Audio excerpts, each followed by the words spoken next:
आज की सबसे बड़ी खबर देश के उत्तर पूर्वी राज्य असम से आ रही है, जहां पर बाढ़ ने लाखों लोगों के जिंदगी को पूरी तरह बदल दिया है।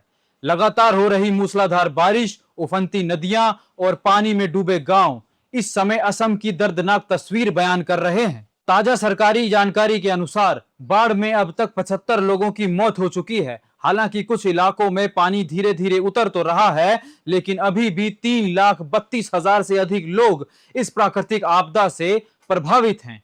सबसे अधिक प्रभावित अगर जिलों की हम बात करें तो इस समय चराईदेव, शिवसागर, जोरहाट, गोलाघाट, नगांव, सोनितपुर और कामरूप महानगर सबसे अधिक प्रभावित हैं। इन जिलों के 622 से अधिक गांव जलमग्न हो चुके हैं। हजारों परिवार अपने घर छोड़ने को मजबूर हो गए हैं। कई जगहों पर लोगों ने घर की छतों पर अपना डेरा बसा लिया है, जबकि सड़कें और खेत पूरी तरीके से पानी में डूब चुके हैं। अगर राहत और बचाव अभियान की बात करें तो स्थिति की गंभीरता को देखते हुए राहत और बचाव कार्य युद्ध स्तर पर जारी है। भारतीय सेना, भारतीय वायुसेना, एनडीआरएफ, अग्निशमन विभाग और स्थानीय प्रशासन लगातार लोगों को सुरक्षित स्थानों पर पहुंचा रहे हैं। राज्य भर में 81 राहत शिविर चलाए जा रहे हैं, जहां 32,000 से अधिक लोगों को रखा हुआ है। इन शिविरों में भोजन, पीने का पानी, दवाइयां और आवश्यक सुविधाएं उपलब्ध कराई जा रही हैं। खेती और पशुधन को जो भारी नुकसान हुआ है, अगर उसकी बात करें तो बाढ़ का सबसे ज्यादा असर किसानों पर हुआ है। करीब 45,000 हेक्टेयर से अधिक की कृषि भूमि पानी में डूब चुकी है। धान और अन्य फसलें पूरी तरह बर्बाद हो चुकी हैं। कई घर, स्कूल, आंगनवाड़ी केंद्र और पशुओं के आश्रय स्थल भी क्षतिग्रस्त हो चुके हैं। इससे हजारों परिवारों की आजीविका पर गहरा संकट खड़ा हो गया है। सरकार के ऐलान की अगर बात करें तो असम में मुख्यमंत्री हिमंत बिस्वा शर्मा ने बाढ़ पीड़ित परिवारों के लिए राहत पैकेज की घोषणा कर दी है। अब बाढ़ में जान गंवाने वाले प्रत्येक व्यक्ति के परिवार को 9 लाख रुपए की आर्थिक सहायता दी जाएगी। पहले मिलने वाले 4 लाख रुपए की सहायता के अतिरिक्त मुख्यमंत्री राहत कोष से 5 लाख रुपए और दिए जाएंगे। इसके अलावा जिन लोगों के शव नहीं मिल पाए हैं, उनके परिवारों को भी निर्धारित प्रक्रिया के तहत राहत राशि देने की घोषणा की गई है। सरकार के मुआवजे को पाने की प्रक्रिया और आसान भी कर दी गई है। बाढ़ का असर बच्चों की शिक्षा पर भी पड़ा है।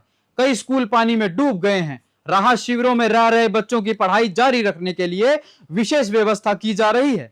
सरकार ने बच्चों के लिए किताबें और अन्य शैक्षणिक सहायता देने की घोषणा की है। आखिर हर साल क्यों आती है इतनी भीषण बाढ़? चलिए इस बारे में बात करते हैं।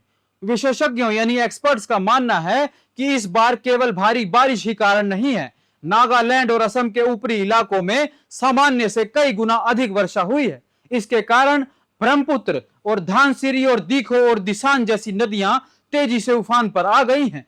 केंद्र सरकार की नजर की अगर बात करें तो प्रधानमंत्री नरेंद्र मोदी ने भी असम स्थिति पर समीक्षा की है और केंद्र सरकार की एजेंसियों को राज्य सरकार के साथ मिलकर राहत कार्य तेज करने के निर्देश दिए गए हैं।